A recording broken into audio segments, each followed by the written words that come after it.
নমস্কার বন্ধুরা, আমি পায়েল। আজকে আমরা যেটা নিয়ে আলোচনা করব সেটা হচ্ছে আমাদের নেট সেটের বাংলা পেপারের ইউনিট 2 এর যেটা মহুয়া পালা রয়েছে, যেটা অলরেডি শুরু করেছি, বেশ কিছুটা আমি শেষ করেছি। তারপর থেকে আজ আমরা পড়ব। আগের দিন আমরা 5 নম্বর অবধি পড়েছিলাম, যেখানে জলের ঘাটে নদ্দার চাঁদের সঙ্গে মহুয়ার দেখা হচ্ছে এবং সেখানে কি কথোপকথন হচ্ছে এই জায়গা অবধি পড়েছি। আজকে আমরা তারপর থেকে শুরু করব। 6 নম্বর রয়েছে পালঙ্ক সই মহুয়ার কথোপকথন। শুনো শুনো শুনো শুনো বইন মহুয়া, আমার মাথা খাও। ঠিক আছে। একলা কেন সন্ধ্যাবেলা জলের ঘাটে যাও, সারা নিশি কাইন্দা পুয়াও, চোখে বহে পানি, একটিবার মনের কথা কও না কেনে শুনি। এই কথাটা কে বলছে? এই কথাটা কিন্তু আর নদের চাঁদের নয়, এবার কিন্তু পালঙ্ক সই অর্থাৎ মহুয়ার যে বন্ধু, সই মানে বন্ধু আমরা বুঝি, সখী সই, তার সঙ্গে কথা হচ্ছে। তাই এই জায়গাটা খুব গুরুত্বপূর্ণ। এখানটা দাগান কি বলছে, সারা নিশি মানে কেঁদে কাটাও কেন, আমাকে তুমি তোমার মনের কথা বলো। এখানে কি বলবে, হাইম ফেলিয়া চাইয়া থাকো ঠাকুর বাড়ির পানে। ঠিক আছে, হাইম মানে দীর্ঘ নিঃশ্বাস ফেলে ঠাকুর বাড়ির পানে চেয়ে থাকো তুমি। নদ্দা ঠাকুর পাগল হয়েছে শুনছি তোমার গানে, তোমার গানে শুনছি যে নদ্দা ঠাকুর পাগল হয়েছে। এই কথা শুনে মহুয়া ধীরে ধীরে কি বলছে, মনের আগুন নিবাই সখী বলো কেমন কইরে, এই দেশ ছাড়িয়া চল ভিন দেশেতে যাই রে। জায়গাটা দাগাবেন কেন, একটু পরে আবার যখন পড়বো তখন বুঝতে পারবেন। এই দেশ ছাড়িয়া চল ভিন দেশেতে যাই, কে বলছে? মহুয়া বলছে। জায়গাটা দাগান এবং পাশে ছোট্ট করে অ্যারো দিয়ে লিখুন মহুয়া। বুঝাইলে না বুঝে মন কি দিয়া বুঝাই, শুনো শুনো শুনো গো বইন মোর কথাটি রাখো। বইন বলতে পালঙ্ককে বোঝানো হচ্ছে এবং তাকে কি বলছে, আমার কথা রাখো। 7 দিন না যাও, শুনো শুনো শুনো বইন মোর কথাটি রাখো। মহুয়াকে বলছে যে শোনো, আমার কথাটা রাখো। 7 দিন না যাও জলের ঘাটে, জলের ঘাটে বসে থাকো। 7 দিন তুমি জলের ঘাটে যেও না, তুমি ঘরে বসে থাকো। ঠিক আছে। আইসে যখন নদ্দার ঠাকুর বইল্লা দিবাম তারে, কাইল নিশিতে সুন্দর নারী গেছে তোমার ময়ূরে। যদি আসে বলে দেব যে তোমার সুন্দর নারী মরে গেছে। এই কথা শুনিয়া মহুয়া ধীরে ধীরে বলে, আগে আমি চাইবাম ময়রা মুহূর্তেক না দেখিলে, মানে তাকে মুহূর্ত না দেখিলে আমি আগে মরে যাব। চন্দ্র সূর্য সাক্ষী সই, সাক্ষী হইও তুমি, নদ্দার ঠাকুর হইল আমার প্রাণের স্বামী।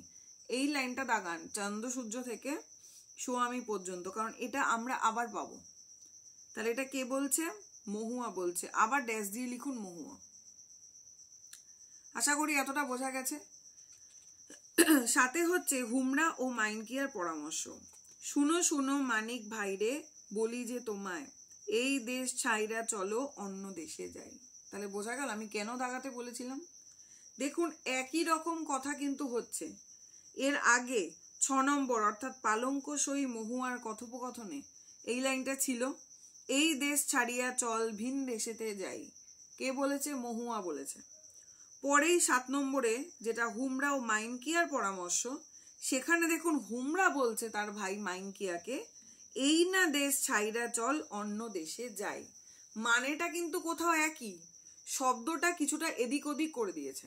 যদি আমাদের পরীক্ষায় আসে, ধরুন এরকম ভাবে, এই দেশ ছাড়িয়া চল ভিন দেশেতে যাই, আর এই না দেশ ছাড়িয়া চল অন্য দেশে যাই, বা এরকম আরো কিছু আমরা পাবো। যদি এখানে অপশন দিয়ে দেয় হুমরা মহুয়া, তাহলে কিন্তু হাই চান্স গুলিয়ে ফেলার। কারণ আপনারাও বুঝতে পারছেন এরকম প্রশ্ন কিন্তু আমাদের দেয় ট্র্যাপে ফেলার জন্য। তাই এই জায়গাগুলো কিন্তু খুব সচেতন ভাবে পড়তে পড়তে যাবেন। এই জন্যই উদ্দেশ্য হচ্ছে আমার খুঁটিয়ে খুঁটিয়ে পড়ানোর। তাহলে এটা কিন্তু হুমরা বলেছে মানে হুমরা বলেছে মাইনকিয়াকে, মহুয়া কিন্তু নয়। কি করব ভাই, বাড়ি ঘরে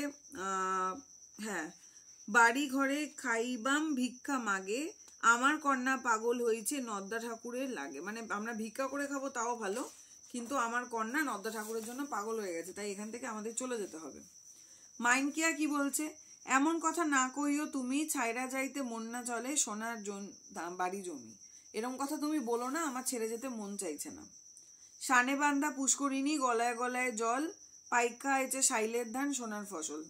শাইলের ধান বা সোনার ফসল পেকে এসেছে এবং এইরকম সোনার দেশ ছেড়ে আমি যেতে চাই না, এরকম কথা আমায় বলো না।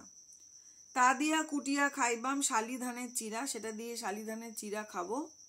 এই না দেশ না চাইরো ভাইরে আমার মাথার কিরা, আমার মাথার কিরা এই দেশ ছেড়ো না। এই জায়গাটা দাগান যে পাইকা আইছে শাইলের ধান সোনার ফসল, তা দিয়া কুটিয়া খাইবাম শালি ধানের চিরা। দেখুন, একবার প্রশ্ন এসেছিল সম্ভবত আগের বার নেটে মহুয়াপালা থেকে, যে মাইনকিয়া যে ছিল তার ভাই, হুমরা বেদের ভাই, তার সম্ভবত এরকম একটা প্রশ্ন ছিল যে শাইলের ধান খেতে পছন্দ ছিল না, এরকম কিছু একটা প্রশ্ন ছিল, এটা মানে শুদ্ধ অশুদ্ধ করতে বলা হয়েছিল। তো সেখানে তাহলে আমরা বুঝতে পারছি ওটা কিন্তু ভুল। কি করে বুঝলাম?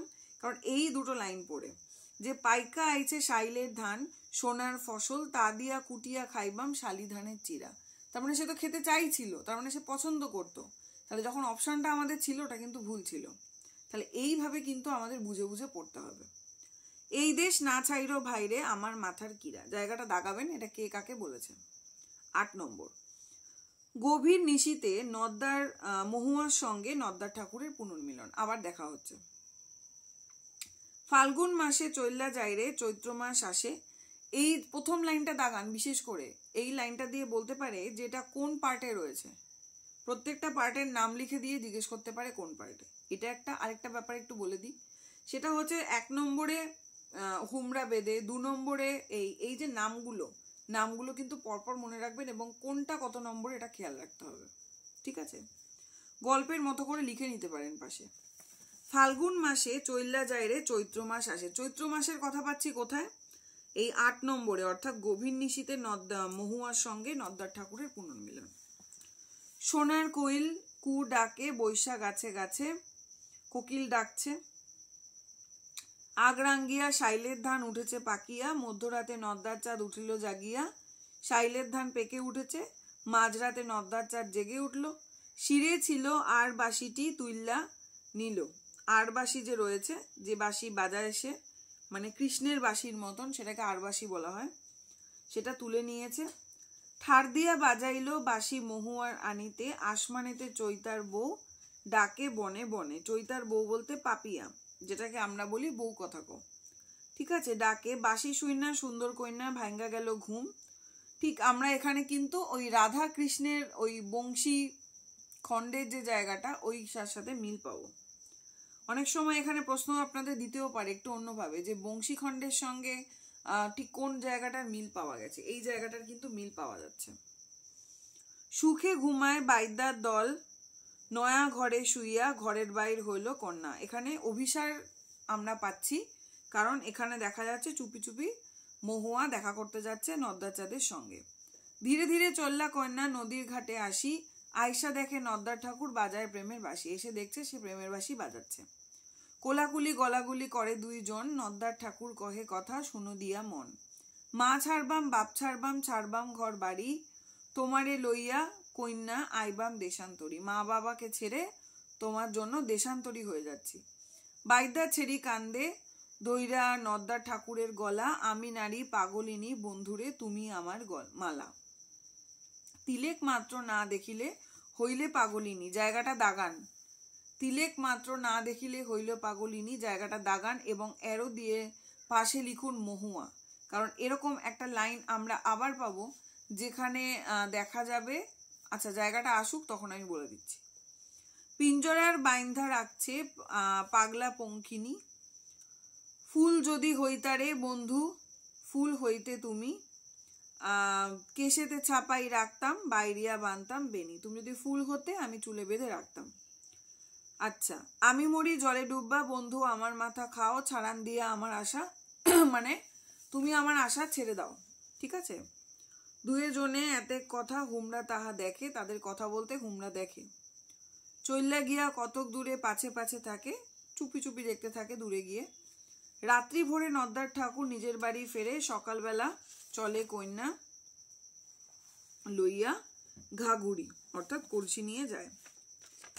এই সমস্ত কিছু দেখতে পায় হচ্ছে হুমরা। আচ্ছা, মাও বাপে সঙ্গে কইরা ছাইরা যাইব বাড়ি, ঠিক আছে, তোর সঙ্গে যাইবাম রে বন্ধু হইয়া দেশান্তরী। আচ্ছা, এক সেকেন্ড। আচ্ছা, 9 নম্বর হচ্ছে শেষ বিদায়, মহুয়ার উক্তি, মনে রাখতে হবে। এখানে কি বলছে? শুনো শুনো নদ্দার ঠাকুর বলি যে তোমারে, এই না গেরাম ছাইরা যাইবাম আজি নিশাকালে, আজ রাত্রেই আমরা গ্রাম ছেড়ে চলে যাব, এই খবর দিচ্ছে। আচ্ছা, মাও বাপে সঙ্গে কইরা ছাইরা যাইব বাড়ি, তোর সঙ্গে যাইবাম রে বন্ধু হইয়া দেশান্তরী, তোমার সঙ্গে আমার সঙ্গে রে বন্ধু, মানে শেষ বিদায় দিচ্ছে যে তোমার সাথে আমার এই শেষ দেখা হচ্ছে, এবার কিন্তু চলে যাচ্ছি আমরা আজ রাতেই। আমি যে অবলা নারী আছে কুল মান, বাপের সঙ্গে নাহি গেলে নাহি থাকবো মান। আমি অবলা নারী, আমার কুল মান লজ্জা রয়েছে, সুতরাং বাবার সাথে আমায় যেতেই হবে। আচ্ছা, পইরা রইল বাড়ি জমি, পইরা রইলা তুমি, কেমনে কইরা পাগল মনে বান্ধা রাখা মামি, আর না শুনবাম রে বন্ধু তোমার গুণের বাসি, আর না জাগিয়া বন্ধু পইবাম নিশি। আর তোমার সাথে রাত জাগতে পারবো না, আর তোমার বাসির শব্দ শুনতে পারবো না, সমস্ত কিছু ছেড়ে আমি চলে যাচ্ছি, ঠিক আছে। মনে যদি লয় রে বন্ধু রাখো আমার কথা, দেখা করতে যাই রে বন্ধু খাওয়ে আমার মাথা, জাগিয়া না দেখবাম বন্ধু তোমার সোনা মুখ, ভরমিয়া তোমার সঙ্গে আর না পাইব সুখ। এই নানান দুঃখের কথা বলছে যে আর তোমায় দেখতে পাবো না, তুমি আমার ওখানে যেও। যাইবার কালে একটি কথা কি বলে যাচ্ছে, যে এই জায়গাটা দাগান, উত্তর দেশে যাইও তুমি কয়েকদিন পরে। কোথায় যেতে বলছে? উত্তর দেশে যেতে বলছে। আমার বাড়িতে যাই ওরে বন্ধু অমনি বরাবর, সেখানে আমার বাড়িতে যেও। আবার দাগান পরের লাইন, নলখাগড়ের বেড়া আছে দক্ষিণ দুয়ারিয়া ঘর। কিভাবে চিনবে? যেখানে নলখাগড়ের বেড়া আছে দক্ষিণ দুয়ারি ঘর হবে সেখানে, সেইখানেতে আমরা সবে 22 কয় মাস থাকি, সেইখানে যাইও বন্ধু অতীত হইয়া তুমি, তুমি অতিথি হয়ে সেখানে যেও। আমার বাড়িতে খাই ওরে বন্ধু বইতে দিবাম কি, মানে আমার এবার কি কি খেতে দেবে সেই কথা বলছে। আচ্ছা, জলপান করিতে দিবাম শালি ধানের চিরা, দাগান, জলপান করতে দেবে শালি ধানের চিড়ে। আচ্ছা, শালি ধানের চিরা দিবাম, আর কি দেবে? সবরি কলা, দাগান। ঘরে আছে মহিষের দইয়ে বন্ধু খাইবাম 3 বেলা, মহিষের যে দুধ দই 3 বেলা তুমি খাবে। এই জায়গাগুলো দাগান, কি কি খেতে দেবে বলে বলছে। আইজের দেখা শেষ দেখারে বন্ধু আর হবে না, এই শেষ দেখা আর হবে না, এই বলে দেখা যাচ্ছে যে তারা সেই রাতেই চলে যাচ্ছে। এরপরে 10 নম্বর আমরা পাচ্ছি বেদের দলের পলায়ন। কি এখানে দেখছি সন্ধে লেখা আছে আমার কাছে, যদিও সন্দেহ, হ্যাঁ, সন্ধে হচ্ছা গেল ভাইরে আর না থাকবাম দেশে, আমার কথা রাইখা চলো জায়গা অন্য দেশে, বাড়ি ঘর পইরা থাকুক থাকুক সাইলের চিরা, এই দেশেতে না থাইকা ভাইরে আমার মাথার কিরা।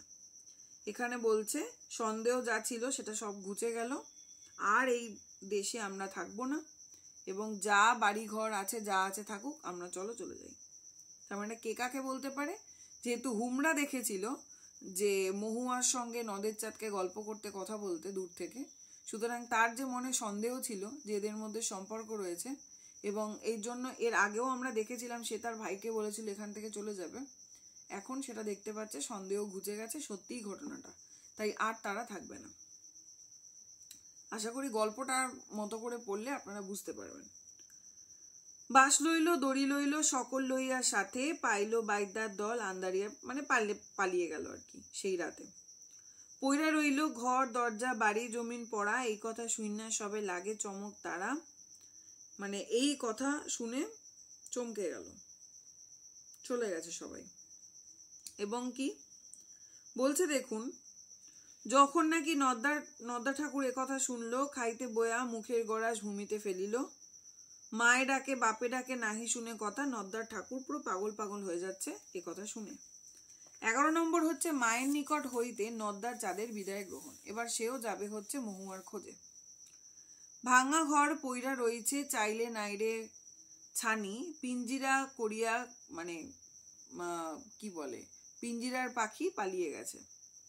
এই তো উঠানে কন্যা নিরালা বসিয়া, বিনা সুতে গাদ্য মালা আমার লাগিয়া, আমার জন্য মালা গাদ্য। দিন যায় মাস যায়, আর না হইবে দেখা, আছিলাম ব্রাহ্মণের পুত্র কপালে লেখা। আমি ব্রাহ্মণের পুত্র ছিলাম, আমার কপালে মানে এই দুর্ভিক্ষ আর কি, এই লেখা যে আমার জীবনে মহুয়া রইল না, এই দুঃখ করছে।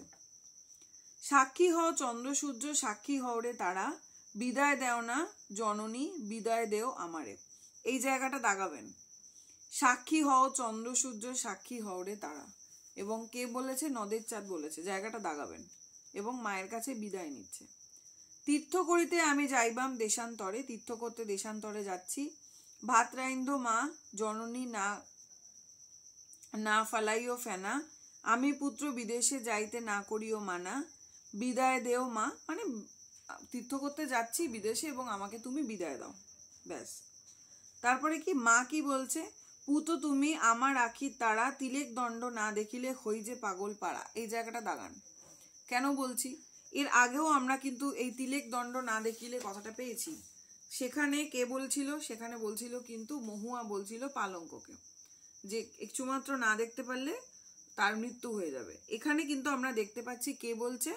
এখানে নদের চাঁদ মানে নদের ঠাকুরের যে মা, সে বলছে তিলেক দণ্ড না দেখলে পাগল পাড়া হয়ে যায়। তোমারে না দেখলে পুত্র গলে দিবাম কাতি, তুমি পুত্র বিনে নাই আমার বংশে দিবে বাতি। তুমি না থাকলে আমার বংশে কে বাতি দেবে? ভিক্ষা মাইগা খাইবা মামি তোমারে লইয়া, উড়ের ধন দূরে দিব তবু না ছাড়িব, মানে কিছুতেই ছাড়তে চাইছে না মা তার সন্তানকে। আধপিঠ খাইলো মায়ের গুয়ে আর মুতে, আধপিঠ খাইলো দারুণ মাঘ মাইশা শীতে, বিদেশে বিবাসে যদি পুত্র মারা যায়, দেশে না জানিবার আগে জানে কেবল মায়। অর্থাৎ মায়ের সাথে সন্তানের যে একটা নারীর টান, সেই কথা কিন্তু এখানে বলছে যে বিদেশে যদি সন্তান মারাও যায়, কেউ না বুঝলেও কিন্তু মা অন্তত টের পায়, তার মনের এমনই টান। ঠিক আছে? আচ্ছা, পুরবোধ না মানে পরাণ কেমনে থাকবাম ধরে, তুমি পুত্র ছাইরা গেলে আমি যাইবা মরে, তুমি ছেড়ে গেলে আমি মরে যাব। এই কথোপকথন হচ্ছে, তার মানে এই জায়গাটা গুরুত্বপূর্ণ। তিলেক দণ্ড না দেখিলে হই যে পাগল পাড়া, কে বলছে? নদের চাঁদের মা।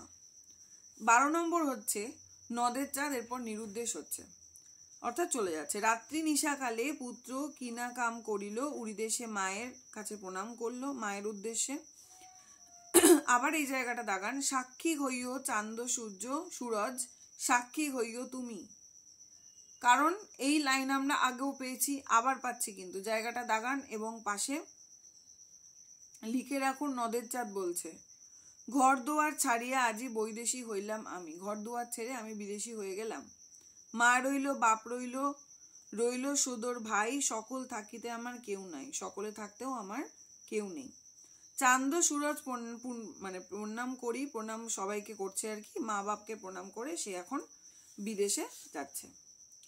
এরপর 13 নম্বর হচ্ছে মহুয়ার সন্ধানে নদের চাঁদের ভ্রমণ। এরপরে আমরা দেখব পরবর্তী পার্টে যে মহুয়ার সন্ধানে নদের চাঁদ ভ্রমণ করছে।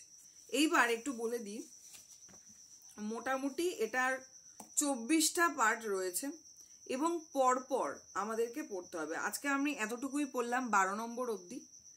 তার আগের দিন ক্লাসে আমি 6 নম্বর অবধি পড়েছি পুরো খুঁটিয়ে খুঁটিয়ে, আজকে 12 পড়লাম। এর পরের দুটো ক্লাসের মধ্যে আমি এই 24টা যে রয়েছে পুরোটা খুঁটিয়ে খুঁটিয়ে শেষ করে দেব। আর এখান থেকে কিরকম প্রশ্ন আসে? ভীষণ সহজ সোজা প্রশ্ন আসে, গল্পের মতো করে আপনারা বুঝে গেছেন, কিন্তু যেই জায়গাগুলো চাপে ফেলার জায়গা, সেই জায়গাগুলোই কিন্তু আমি আপনাদের বিশেষ করে দাগাতে বলছি। কারণ দেখবেন একই ধরনের কথা, শব্দ একটু এদিক ওদিক রয়েছে এবং এই কথাটা একজন বলছে, ওই কথাটা একজন বলছে, এবং এই জায়গাগুলো ভীষণ মাইনরলি কিন্তু পড়তে হবে। ঠিক আছে?